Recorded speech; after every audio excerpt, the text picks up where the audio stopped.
member of our church a few months back was eating at Luby's.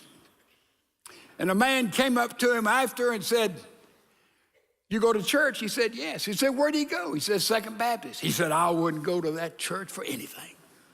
And this man, whom I know quite well, said, "Well, why?" He said, "Well, that pastor, he's got that big jet plane he flies around in." And my friend says, "Well, he doesn't have a plane. Our church, we don't have an airplane." He said, "Oh, you just don't know. I saw it in the hangar down there at Hobby. I can take you to it. He does have a plane." He said, "Yes, he does. I know where it is. I can take you exactly to it." And this man told me he stood him down that I guess I had Air Force One Junior hung up out there. And I said, he said, "I know you don't have a plane." I said, "Look, go back and find that man and find out where that plane is, because my helicopter is probably next to it."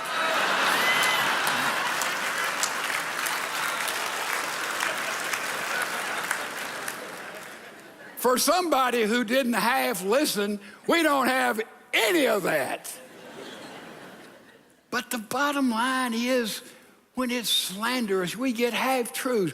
Remember the Battle of Waterloo in your history? Napoleon is battling Wellington about 1810, I think, and nobody knew who'd win. The whole future of Europe was at stake.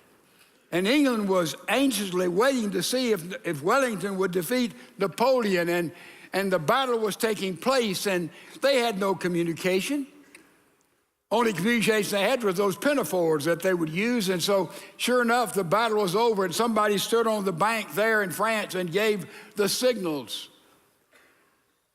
all the way to England. And he said, "Wellington defeated," and the fog set in. News went all over England. "We've lost. General Wellington has lost. We've lost. General Wellington has lost." Went all over England. Then the fog lifted, and the man sending signals, he says, "Wellington defeated the enemy." Totally different story. God says, tell the whole truth. To tell a half-truth or to be silent sometimes is lying. "Well, I don't want to get involved." Tell the truth. It's freeing. It's liberating.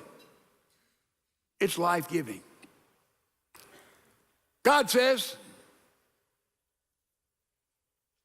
be honest.